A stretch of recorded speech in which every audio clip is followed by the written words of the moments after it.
Hey, this is Arthur Hill, Chief Technical Strategist here at TrendInvestorPro.com.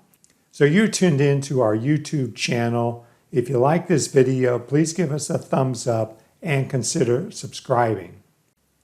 So today we're going to take a look at small caps and micro caps because they are still lagging the broader market pretty much. We've got new highs coming in SPY. We've got breakouts in QQQ and some of the tech-related ETFs. But small caps, they got these short-term breakouts, but they're still dragging their feet. And that is because of small cap healthcare, because healthcare is the biggest sector in the IWM, the small cap ETF. And within healthcare, you've got a lot of small biotechs. And we're going to also look at XBI. And then we're going to turn to clean energy, because we've got some trend signals, bullish trend signals, with a number of clean energy ETFs. So we're still in a bull market. There is no doubt about that. Here's SPY, and it hit a new high this week. And this is after breaking out of this wedge pattern with strong breadth. And that strong breadth was noted a couple weeks ago here on next level charting when we had that gap and that wedge breakout. So there's no problem with SPY, and that's really my main index ETF when I want to measure the broader market. If you want to look at RSP, the equal weight S&P 500, which takes out market cap, basically everything's equal, it hit a new high as well, so no problems there. We look at mid caps, MDY, no problems there as well. Now, we had a long range here, but we broke out of this range and we're falling back after this breakout. But I think it's overall more bullish than bearish because you did hit a 52-week high and technically you have a higher high. Maybe we move back into this range and that will set up another short-term oversold condition.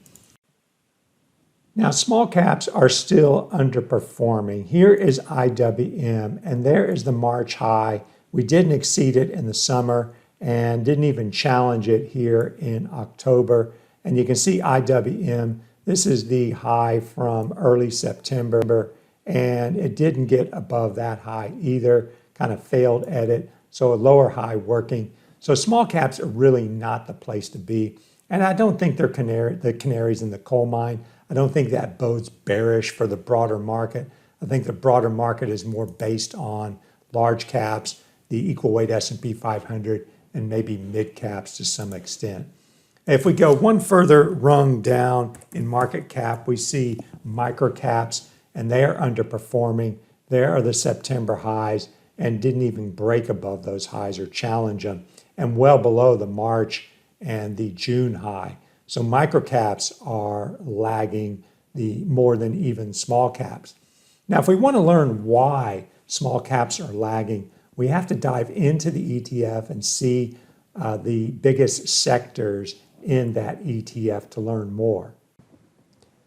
So here I am on the iShares website looking at the Russell 2000, and you'll see a link there for holdings. And you click on the holdings and it'll show you the top stocks. That's really not going to help us much because they're all pretty much weighting below 1%. You can see 0.61%. AMC is the biggest holding, and it's one of these meme stocks.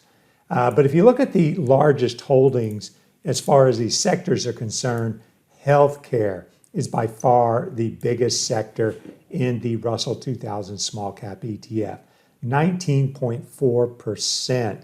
And the next biggest sector would be financials at 15.65 and industrials. So if we want to know what's driving small caps, we need to look at those three sectors. But I'm just going to look at healthcare for now. So here is the small cap healthcare ETF, PSCH, and this is derived from the S&P small cap 600 index, but it is comparable to what we're seeing in the Russell 2000 ETF IWM. As you can see here, there's the February high for healthcare small caps, and they didn't clear that high in June. Hit resistance there, have a lower high in September, and you can see we are on the verge of breaking below these lows here. So maybe there's a lot of support here, but clearly some relative weakness right here from September, October, and soon will be November. And the reason for that would be biotechs. And I give a hat tip out to Jonathan Krinsky. You can follow him on Twitter. And he pointed out that small caps are being weighed down by healthcare, AKA biotechs. And this is XBI. It's the NASDAQ S&P Biotech ETF. And you can see that it declined there from February to May, and then has pretty much moved flat. Now, maybe there's a lot of support here in this 118, 120 area, but there's a downswing right now. And we got to get that downswing reversed to show some buying pressure. So there's a clear resistance level to watch, and it would be that October, that mid-October high. So if support is going to hold, and if this is a base, we need to see a breakout there, and that would be bullish for XBI. Now, the indicator window shows the StochClose indicator turning bearish in March and staying bearish. It did not get above 60 on these two attempts here. So this is staying in a downtrend, and it needs to get above 60 for a systematic trend signal. So before we get to these clean energy ETFs and the trend signals, I first want to explain the method behind the madness of the StochClose indicator. And basically what it's doing is it's measuring a range, a 125-day range. And I'm looking at where price is in that 125-day range. And as prices trend higher, that range is going to move higher. And if prices move lower, that range is going to move lower. And so I've got a bullish signal and a bearish signal based on that range. And so this next chart comes from Amy Broker. It's where I develop these strategies. And I want to show you how StochClose works. And then we're going to look at the signals in the clean energy ETFs. So StochClose is a trend following indicator. And what it does is it basically tells you where the close is relative to the 125-day range. That is 6 months. Now I smooth this indicator out.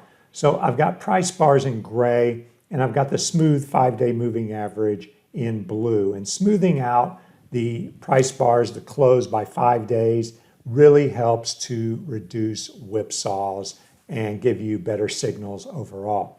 So we have this 125-day range, and as the range rises, as prices rise, you can see that this range will rise. This is the low end of the range, and this is the high end of the range, the gray shading.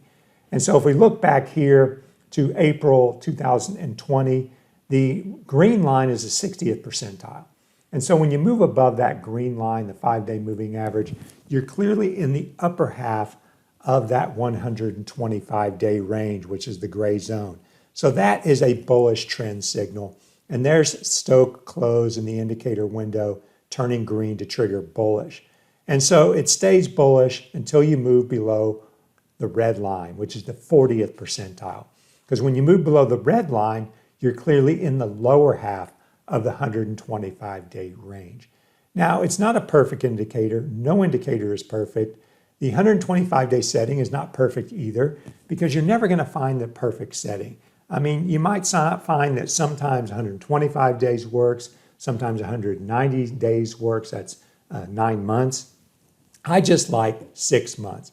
And trend following indicators are never going to catch the exact top or the exact bottom, but they're going to catch the meat of the move, and you're going to probably have a profit 40% of the times and a loss 60% of the time. But you can see if you had traded this trend signal from April until March, you would have had a nice gain there in XBI. So it triggered bearish there, and it stayed bearish because we're in the lower half of this range. And you can see the range has narrowed quite a bit recently. And so we need to get the 5-day moving average, the blue line, above 131 to trigger bullish, for XBI. And that is how that indicator works. Now I want to show you, because I'm going to use QCLN because we got some clean energy ETFs triggering bullish. And there is QCLN.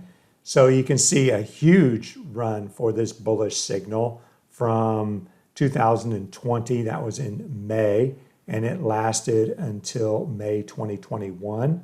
And it stayed bearish, but then you can see the blue line getting bullish there at the end of August, above the green line there in the upper half of the 125-day range.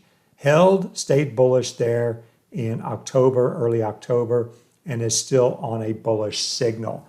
And let's look at some of these signals on a table. So here is the trend and ranking table at trendinvestorpro.com. I update it every Thursday and Saturday, and we're using the StochClose for the trend signals. And so you can see all the new trends by clicking on New Trend. This is available to subscribers here. And then the number of bars since the trend signal and the change since the signal. But I'm going to go ahead and do this sort here so we can go down to the clean energy ETFs. And so there we can see ICLN's got a new uptrend signal. We can see PBW hasn't triggered an uptrend signal yet. QCLN triggered one 38 days ago, and it's up 3%.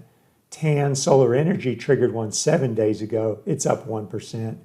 But FAN has not triggered a signal yet. And let's take a look at those QCLN and TAN charts.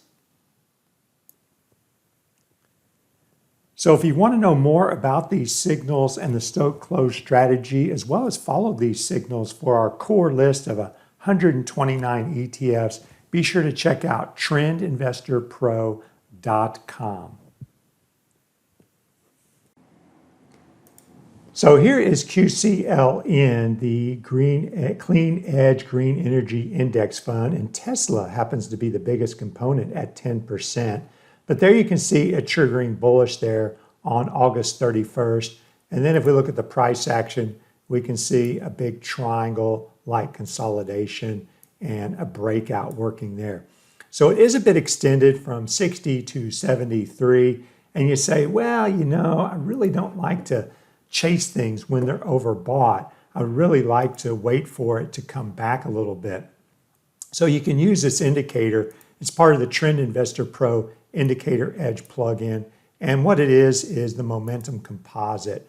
And so I'm going to put it on there, and we can use this to find oversold conditions within a bigger uptrend, because that's basically all I do at Trend Investor Pro is look for pullbacks within uptrends. So we've got this uptrend signal, and I'll look for this momentum composite to dip to -3 or lower to suggest we're oversold, and that might be an opportunity to partake in the bigger uptrend. Another one is TAN. Here is TAN, and we can see as well it's got this consolidation and this breakout. We did get a little whipsaw there with the bearish signal in October and then back bullish again, but hey, whipsaws happen with trend signals. But I will be watching this momentum composite, and if it dips to -3, that would be a chance to partake in the bigger uptrend based on a pullback. Buy the dip, sell the rip. So that concludes this video here for trendinvestorpro.com. If you want to know more about our services, please check the link just below in the description. If you like this video, please give us a thumbs up and consider subscribing. Thanks again for tuning in, and have a great day.